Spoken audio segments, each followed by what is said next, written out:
안녕하세요. 잡시광입니다. 중국의 문화 공정 다들 기억하실 겁니다. 그런데 최근 중국은 뜬금없이 한국의 유화의 손길을 내밀었습니다. 김치의 중국 기원설부터 BTS 때리기 등 망언을 나서서 했던 중국 공산당 기관지 자매지가 갑자기 한국 관광을 홍보하고 나선 것입니다. 지난 19일 환구시보는 더욱 스마트하고 따스한 여행이라는 제목으로 유진호 한국관광공사 베이징 지사장 인터뷰를 실었습니다. 그러면서 올해 한중 문화 교류의 해와 내년 한중 수교 30주년을 강조하는 내용도 함께 실었습니다. 환구시보는 앞으로 부산과 강릉을 소개하는 광고도 실을 예정이라고 합니다. 얼마 전까지만 해도 한국의 공격적인 논조였던 이 매체가 한국 관광에 대한 인터뷰 기사를 내고 광고를 게재하면서 한한령 해제 신호를 보내는 것이 아니냐는 해석도 나오고 있는데요. 환구시보는 중국 공산당 기관지 인민일보 자매지로 신화통신, CCTV 등과 함께 5대 관영 매체 중 하나로 꼽힙니다. 인민일보가 수익보다는 당 선전 목적에 충실한 것과 달리 이 신문은 거칠고 공격적인 논조로 악명이 높습니다. 실제로 환구시보는 BTS 때리기로 전세계 아미들의 분노를 산 악명 높은 매체였습니다. BTS가 한 수상 소감에서 한국전쟁 70주년을 거론하며 고난의 역사와 많은 남성과 여성의 희생을 영원히 기억해야 한다고 말한 것에 대해 중국의 존엄성을 해쳤다며 시비를 걸기도 했습니다. 김치 관련 억지 주장을 펼친 것도 바로 환구시보입니다. 이 매체는 김치와 관련해서도 파오차이 제조법이 국제표준화기구 표준에 맞춰 만들었다고 주장해 눈살을 찌푸리게 했었습니다. 손바닥 뒤집듯 노골적으로 태도를 바꾼 중국의 속내가 따로 있다고밖에 볼 수 없는 대목인데요. 이는 미일 정상회담에서 일본이 대놓고 중국에 적대적인 모습을 보이자 중국 입장에서 한국을 붙잡기 위한 전략으로 해석됩니다. 또 내년 2월 베이징 올림픽 개최를 위해 외국인들의 중국 여행 허용이 필요한 상황에서 한국을 염두에 두고 미리 분위기를 띄운 것 같습니다. 그간 중국의 행보를 보았을 때 이 같은 제스처를 무조건적으로 믿어서는 안 된다는 것은 당연한 일입니다.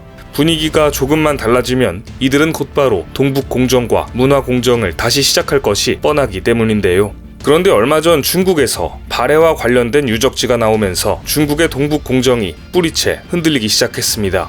그간 중국은 발해를 중국의 역사라고 주장해왔습니다. 중국 문화재 당국인 국가문물국에 따르면 중국이 발해의 건국 지점 동모산 위치로 추정되는 새로운 지역을 찾고 이 유적을 중국 10대 고고학 발견에 포함했습니다. 발굴을 진행한 지린성 문물고고연구소는 이곳이 대조영이 무리를 거느리고 동모산의 근거에 성을 쌓고 살았다는 발해 건국 시기 성과 관련이 있을 가능성을 제기했는데요.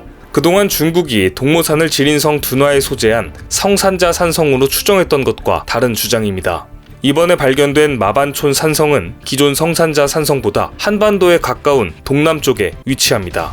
우리에게는 연변이라는 이름으로 익숙한 지역입니다. 지린성 문물고고연구소는 현재 증거로 봤을 때 유적에서 나온 봉황무늬 와당은 육정산 발해 고분군의 것과 매우 유사하다고 밝혔습니다. 또 여기서 출토된 격자무늬 평기와는 고구려와 발해 초 유물에서 모두 발견된다며 연꽃무늬 와당 등은 고구려 유적인 환도 산성과 더 가깝다고 평가했습니다. 이 이야기를 종합해보면 한마디로 이번에 새로 발견된 마반촌 산성 초기 유물의 연대가 고구려 말과 발해 초 사이로 추정된다는 것입니다. 지린성 문물고고연구소는 어느 시대에 속하는지 여전히 논쟁이 많다며 정확히 문화적으로 어디에 속하는지 확정하기 위해서는 고고학적 증거가 추가로 필요하다고 신중한 입장을 내비쳤습니다. 발해 유적지에서 예상치 않게 고구려 유물이 발견되었으니 어떻게든 인정하고 싶지 않은 모양새인데요. 이번 발견이 중국으로서는 당황스러울 수밖에 없습니다. 동모산 추정 위치가 바뀔 경우 발해사 관련 중국이 주장해왔던 기존 논리가 흔들릴 수 있기 때문입니다. 또 발해와 고구려의 연관성을 부정하기 어려워졌는데요. 우리는 당연히 발해는 고구려 출신 세력이 세운 나라라는 점을 알고 있습니다. 하지만 중국은 발해와 고구려의 연관성을 끊임없이 부정하며 발해를 중국 역사의 일부라고 주장해왔습니다. 중국 학계는 기존 발해 건국 추정 지역에 말갈족 요소가 강했다는 이유로 발해가 말갈족에 의해 세워졌다고 주장해왔습니다. 하지만 이번에 발견된 투먼에 있는 마반촌 산성은 그 당시 완전히 고구려 지역이었던 만큼 이번 발견으로 발해가 고구려 땅에서 고구려 세력에 의해 건국됐다는 데 더 큰 확신이 생긴 것입니다. 하지만 중국은 이마저도 동북 공정으로 왜곡할 움직임을 보이고 있습니다. 중국 고고학회와 중국 문물보는 재빨리 이곳을 발해의 유적지가 아닌 동하국의 난징성으로 확인됐다고 발표해버렸습니다.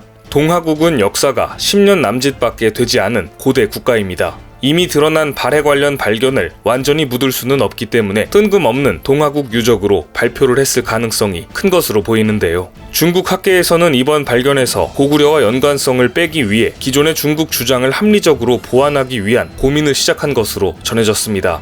중국이 이참에 아예 고구려를 중국사로 편입하려는 움직임을 강화할 수 있다는 우려의 목소리도 나오고 있습니다. 수나라를 멸망에 이르게 한 살수대첩의 영웅 고구려 을지문덕 장군이 들으셨다면 정말 어처구니가 없다고 하실 것 같은데요. 하지만 이 같은 중국의 역사 왜곡은 무의미한 일입니다. 중국 입장에서 동북공정이 철저히 잘못된 시각이었다는 사실은 중국 공산당 초기 주석 마오쩌둥의 발언에서 알 수 있습니다.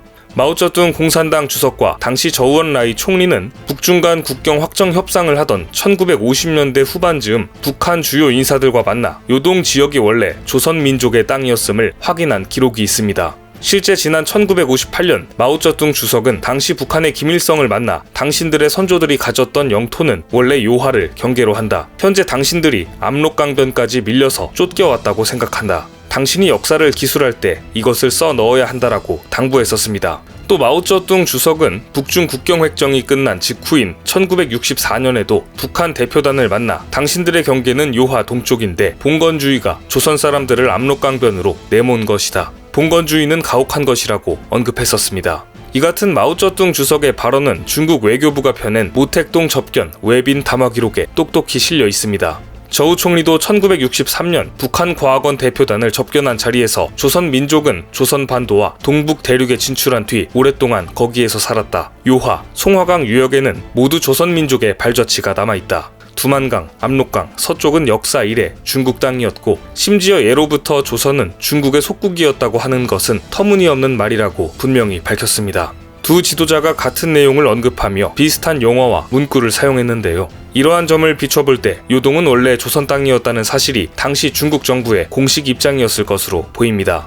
하지만 현재 중국은 역사를 왜곡하는 정반대 행보를 보이고 있는데요. 중국은 2000년대 들어 고구려가 고대 중국의 지방 정권이며 동북 지역의 소수 민족 중 하나라고 주장하고 있습니다. 그러면서 고구려와 발해사를 중국 고대사의 한 부분으로 편입시키려고 하고 있습니다. 따라서 최근 동북공정을 추진하는 중국 학자들의 주장은 중화인민공화국의 초기 지도자 마오쩌둥의 인식과 정면으로 배치되는 행동을 하고 있는 겁니다.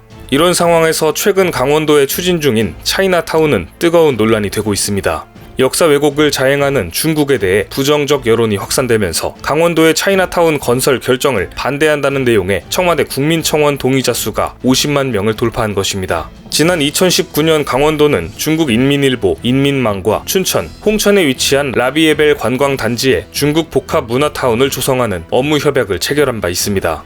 해당 사업 부지는 약 36만 평에 달하는데 우리나라에서 유명한 인천 차이나타운보다 10배나 큰 규모입니다. 많은 분들이 중국의 동북공정에 분노와 불안감을 느끼고 있는 것으로 보이는데요. 중국이 끊임없이 문화공정, 동북공정을 추진하는 가운데 대한민국의 초대형 차이나타운이 꼭 생겨야 하는 것인가 라는 의문점이 드는 것이 사실입니다.